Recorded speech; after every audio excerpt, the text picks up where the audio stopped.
coming up from small island beaches to the shores of massive cities. The dangers posed by rising ocean levels are becoming clearer than ever. Things will only get worse, and existing vulnerabilities and crises will multiply. A New Zealand study contradicts the widely held belief that the planet's ozone layer is healing, and the British charity is up for an award for its work to restore water and sanitation services in Malawi. I guess seeking reward for charitable work in a country like Africa is an example of saviorism. Is that what PumpAid is? I think originally it probably was. Just 2 Degrees starts right now. You're very much right in your analysis of the sort of the white saviour approach being the historical background to this. I got the...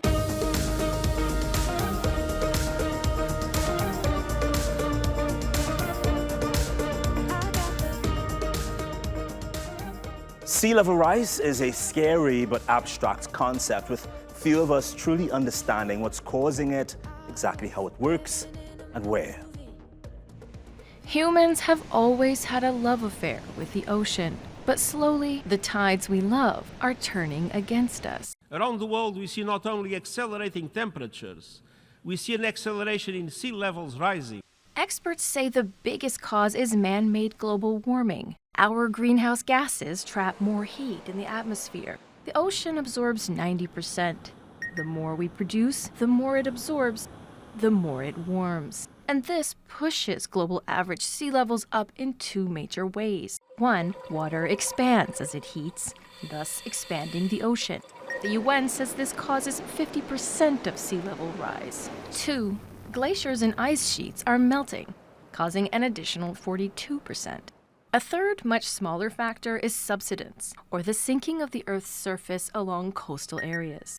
It's caused mainly by groundwater extraction. It's inevitable that the ground's going down, the water's coming up. At some point, those 2 levels will meet, but I just am not able to give you a date. Tokyo, New York, Alexandria, Amsterdam, Bangkok, and Venice are among more than 30 sinking cities where 226 million people already face flooding. There are cities today that will be Atlantises tomorrow. Not just sections of cities, but some whole cities. I don't, myths, stories. I mean, there won't be myths because the cities really existed, and we'll tell stories about them. And 8 of the world's 10 largest cities are near a coastline. China, Bangladesh, India, and the Netherlands are at serious risk. Megacities on every continent, too, like Lagos, Mumbai, Shanghai, London, Buenos Aires, and Jakarta. And it's too late to stop more rising. It takes centuries for the ocean to heat up. What we're seeing now came from emissions that happened more than 100 years ago, at the height of the Industrial Revolution. For most of us, the really big impacts aren't likely to be huge over the next few decades. But experts say what we emit now will unleash them on our grandchildren. Well, there are high tides, and then there are king tides, which are exceptionally high tides that are pulled around the planet by the gravity of the sun and the moon. One country that's experiencing these large, powerful waves is Tuvalu. This small island nation is made up of atolls, which are coral-based low-lying islands with white sandy beaches and lagoons. It's a stunning view, but Tuvalu is in a highly perilous situation and has been described as a sinking paradise. Up to 40% of its capital is underwater at high tide. Researchers forecast that the entire country will disappear by the end of the century. And another tiny island, Palau, which sits near the Philippines, is also experiencing flooded coastal towns and villages. And the country's fish populations, according to Palau's permanent UN representative, are migrating because of warming ocean waters, which decrease oxygen levels in the sea. The migration disrupts traditional fishing practices and threatens our food supplies. We also urge this body to continue to focus on the disproportionate impact that climate change and food insecurity have on small island developing states like Palau. But without decisive support from the international community and strong compliance with international humanitarian law, things will only get worse, and existing vulnerabilities and crises will multiply. We must ensure that this is not the case and that those most at risk remain our urgent priority. Wealthy countries are also facing the threat of rising sea levels. Satellite data from the US Geological Survey suggests parts of the country's coastline, where nearly 40% of Americans live, are sinking. These drone pictures of flooding were taken after a major storm hit North Carolina and the US East Coast. But local media says parts of New York City and Long Island are sinking over 3 centimeters per decade, Atlantic City up to 4 centimeters per decade, and parts of Maryland over 10 centimeters per decade. Researchers identified a main cause: groundwater depletion. And the Canche River in northern France burst its banks in February in the department of Pas-de-Calais. That's the 3rd time it's happened since November. Aidez-nous, aidez-nous, faites quelque chose pour les marées. Curez la Canche, nettoyez tout. Ça fait des années que ça devrait être fait, ça n'a jamais été fait. Ça fait peut-être 20 ans, 30 ans, je ne sais pas, mais on a besoin d'être aidé. Là, sinon c'est plus possible. On ne pourra plus vivre, continuer à vivre comme ça. C'est pas possible.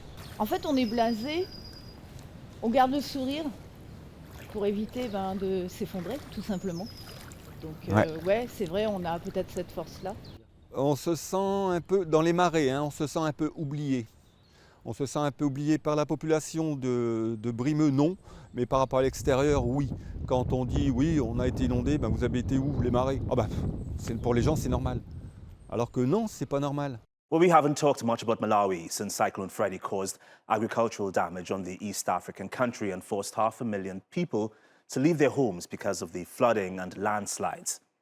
These images were shot in January 2024 during the rainy season, which has become more erratic. Yet they're a reprieve for the droughts that recently dried up local harvests. One organization called PumpAid has tried to assist residents with a sustainable approach to their water woes, and they've produced a film about it. Malawi, an East African country of over 20 million people, where more than 80% live in rural areas, relying on community water points for clean water. But up to 40% of the pumps in Malawi are non-functional, leaving 1 in 3 without clean water. For women and girls like Joyce, it means walking up to 6 kilometers daily, avoiding the extreme heat by traveling in the early hours of darkness, risking personal safety and gender-based violence. It also means sacrificing an education or a steady job to collect water, further contributing to gender inequality. But without clean water, health and hygiene are affected, and Joyce's family are at risk of waterborne illnesses that quickly spread. I spoke with Duncan Marsh. He's the CEO of the charity PumpAid, whose film trailer you just saw, which describes the many challenges women and girls in Malawi face when searching for water. This is a situation where women and girls are forced to either walk kilometers to clean water pumps or use contaminated water. Talk about what you and your team's seen in Malawi. You're exactly right. So when pumps break down, women and girls are the primary carriers of water in Malawi. So when the community pump breaks down, when it's non-functional, it's down to them to go and find water elsewhere, and that can be up to 3, 4, 5, 6 kilometers away to get a safer source of water. The community pumps themselves are boreholes, so they sit on a 20, 30, 40 meter borehole, and there's a pump on top. Now, it's a complicated piece of machinery. It needs regular repair and maintenance in order to look after it so it doesn't break down. So what our team does with PumpAid and Beyond Water is to set in motion a regular repair schedule for those pumps. What we're trying to do as well is improve soil structure by replanting, by working with permaculture farms to improve the soil structure around the pump so that you get more water into the ground. And it's a combination of efforts. You've got to repair the pump, and you've got to make sure that the environment around it is conducive. Your organization talks about wanting to create some sort of aid independence for these countries. How can you achieve that if you have to do regular repairs and regular maintenance? So the regular repair and maintenance is a part of PumpAid called Beyond Water, which is a social enterprise. It's a business. And what we're looking to do is develop that we are developing it as a business model, which increases the level of user payments from people that use the water point in return for guaranteed functionality of that pump. So they're customers, they're not beneficiaries. They're paying for a service. Now, the level of payment is tiny, 5 to 10 cents per household per year. And this is well within the remit of what people can afford out there. A lot of people have mobile phone. And the work we've done so far has proved some, really strong results. We've got around 60 to 70,000 people drawing water from pumps that we look after as a business, and they pay us to do that. And this isn't, these aren't wealthy areas. This is in poor rural Malawi. So we proved the concept that people are willing to pay for a service. I think that's about treating people as customers and as individuals rather than as beneficiaries and recipients of our benevolence. So we're making that sort of mindset shift and that pragmatic sort of program shift as well. Duncan, there is a perspective that I guess seeking reward for charitable work in a country like Africa is an example of saviorism, which is defined as an ideology that someone from a position of superiority is moved to rescue a person of color. Is that what PumpAid is? I think originally it probably was. There was an element of that when it was founded 30 years ago, as with most charities, in fact, as with most NGOs. But I think the sector's changed quite a lot in the last sort of decade. And certainly our response to that, when I joined the organisation 10 years ago, was to look at what we did and look at our relationship with the people we're supposed to be working with, and shift that wholesale from this sort of, as you've explained, a beneficiary relationship where the saviour comes in, the white saviour comes in and rescues X, Y, Z, to, well, this is the output we want. Pragmatically, how do we get there? The output we want is reliable access to water so that people have a foundation for life. That's the bottom line. How do we best get there? And our experience has shown us this sort of more business-led approach where people aren't beneficiaries, they're customers, and we can respond to that. Beyond Water, which is our social enterprise, is a Malawian-led, soon to be Malawian-owned organisation. So it's all about shifting some of the knowledge and the business experience that we have in the UK over to Malawi and saying, right, guys, this is yours now. So I think you're very much right in your analysis of the sort of the white saviour approach being the historical background to this. But I think a lot of organisations have now sort of shifted on from that and realised that that's quite an outmoded way of thinking. I just don't misquote. You got to remember, I'm a Luton boy. I'm born and bred in Luton, Luton Town Hackers fan. So this talk of I come from an Irish background as well, Reagan. So this talk of certainly since I've been in the aid sector, you speak to some people and you think, geez, come on, guys, get out of the Victorian age. Why I've stayed in this sector is because this is such an exciting initiative. Creating a business, adding value to the country. We're now getting social impact investors that are looking to invest and looking for this approach to expand. So it's really exciting. We've got a great team in Malawi. We've just hired a new managing director who's a real entrepreneur. You can say, all right, I'll go and put my feet up now. So the PumpAid film, Breaking the Cycle, is up for a 2024 Smiley Charity Film Award. I understand there's a voting system. There is, yes, there is. It's if they did like our work and the impact that it has, particularly on reducing the burden on women and girls, if they could have a look at the Smiley Charity Awards website, and on the website is a link to the number of charities that are up for the awards, and if they could click on PumpAid, that would be fantastic. During the 1980s, scientists were concerned about the depletion of the Earth's ozone layer. So in 1989, global leaders came together to sign the landmark Montreal Protocol, which saw the phasing out of damaging chemicals. The treaty is regarded as one of the world's greatest environmental achievements. But a new report seems at odds with widely accepted assessments that the ozone layer is on track to completely recover within 4 decades. Above the Earth's surface, a gas called ozone surrounds the planet. It acts as a barrier between the Earth and ultraviolet radiation from the sun. In the 1980s, scientists discovered the ozone layer was thinning, and at an alarming rate, exposing life on Earth to dangerous radiation. Chemicals known as chlorofluorocarbons, or CFCs, were the primary culprit. Aquanet, a 1980s hairspray, contained CFCs, which scientists attribute to the depletion of the ozone layer. But it wasn't just hairsprays. This chemical compound was everywhere, from aerosol cans to refrigerators. So the world acted.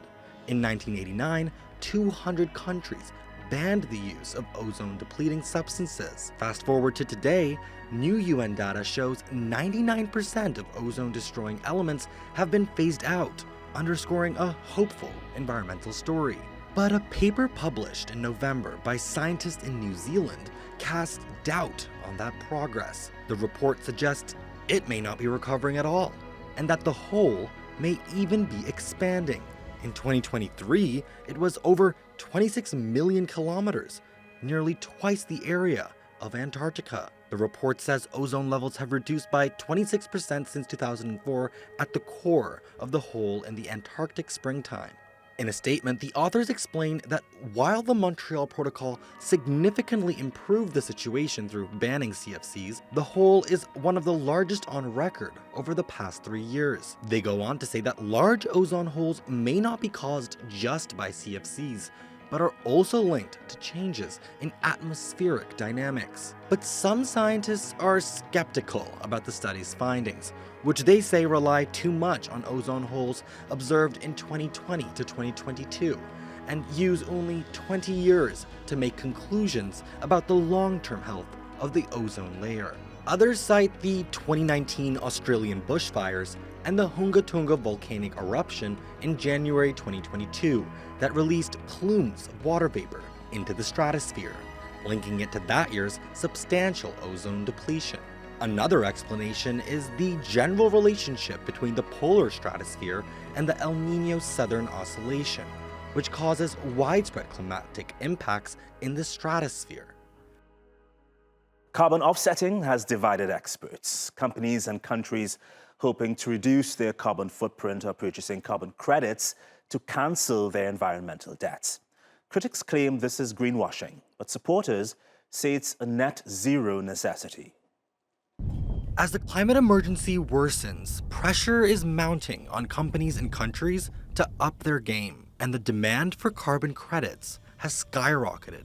A single credit is equivalent to 1 ton of carbon dioxide removed or reduced from the atmosphere, and companies are able to buy credits by investing in renewable energy, planting trees, or protecting forests. Millions of dollars have been made by selling carbon credits to corporate giants like Netflix and Shell, who are looking to offset their greenhouse gas emissions and tout their green credentials. Now, a new Dubai-based company called Blue Carbon has emerged as the most active private broker in the dash for carbon credits. Blue Carbon has inked deals for about 1/10 of Liberia's landmass, 1/5 of Zimbabwe, and swaths of Kenya, Zambia, and Tanzania. The company's intention is to sell the emission reductions linked to forest conservation in these regions as carbon credits. But carbon markets are mostly unregulated, and experts say some forest-based offsets do little for the environment.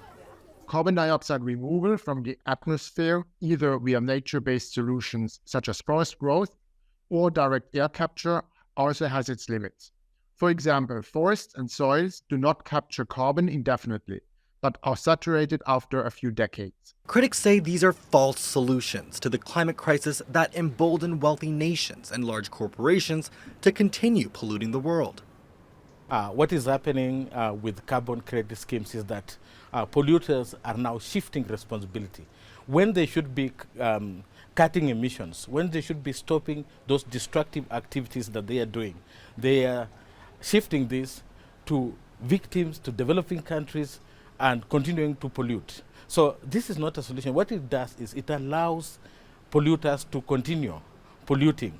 And we can't find a solution by continuing the activities that has put us in the same place. We need to, first of all, stop the pollution if we are to deal with the climate crisis. In Liberia, Blue Carbon has gained exclusive rights to sell carbon credits on about 1 million hectares of land. The company would receive 70% of the value for the next 3 decades, while the government would receive the other 30%, with only some of this going to local communities. Environmental groups wrote a letter criticizing what they see as a land grab that endangers the livelihoods of up to 1 million people. The UN endorsed the African Carbon Market Initiative launched at COP27 in Egypt. They expect 300 million credits could be generated annually on the continent by 2030. For some countries, this could mean thousands of jobs and billions in annual revenue. The restoration and expansion of Africa's natural carbon sinks are not just an environmental imperative. In fact, they are an unparalleled economic gold mine. They have the potential to absorb millions of tons of CO2 annually, which should translate into billions of dollars. An investigation into the Vera Carbon Standard revealed more than 90% of rainforest carbon offsets had no value. And South Pole, the world's leading supplier of offsets, is facing allegations of faulty credits and inflated projections around its forest protection schemes. Climate scientists say the market is underpinned by questionable accounting standards based on scenarios that overestimate the volume of carbon removed and the permanence of these removals from the atmosphere. Effectively utilizing carbon dioxide removal requires avoiding fossil fuel emissions in the first place. We have to decarbonize heavy emitters such as aviation, shipping, cement, or energy production. Carbon dioxide removal only fixes a problem that has already occurred and can only serve as a transition to a renewable energy future. Critics say offsetting has a rebound effect. If companies believe their polluting activities are covered, there's no incentive to phase out fossil fuels, and it could result in the expansion of high-carbon activities. From Brazil's Rio Carnival to Coachella and the Super Bowl, festivals and sporting events attract tens of thousands of people for music, food, and competition. But the sheer waste created and high carbon emissions aren't fun for the planet. Festivals can be the bloodline of local and national economies. The industry expects to grow its market share from $2.5 billion in 2022 to $8.5 billion by 2028. 2 million visitors flocked to Brazil's Rio Festival this year to enjoy the razzle-dazzle. Rio boasts the largest carnival in the world and rakes in nearly $1 billion for the local economy. But when the music stops and festival goers pack up their bags, thousands of workers are left sifting through the remains. About 3,500 tons of garbage are collected across Brazil annually. Most end up in landfills or indiscriminately thrown away. The Coachella Music Festival in California drew 500,000 people in 2023.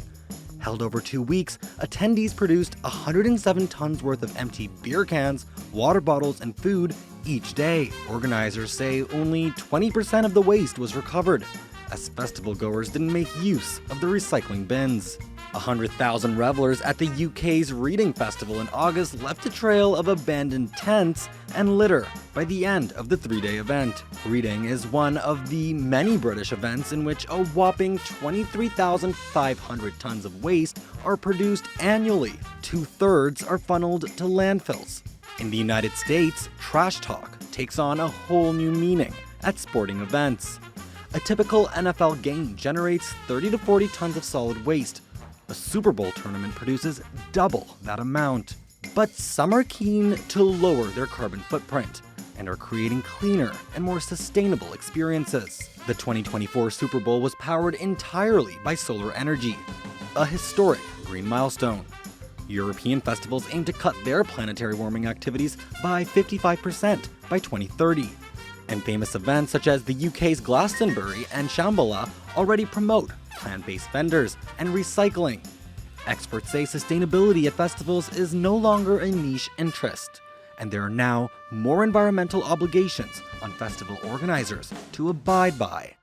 And that is our show. But before I leave you, New York City was photogenic after a nor'easter hit it. just before the storm, authorities warned about possible coastal flooding, and parts of Connecticut were under severe snow and storm warnings. About 144,000 homes and businesses in Pennsylvania and another 13,000 in New Jersey lost power during the bad weather.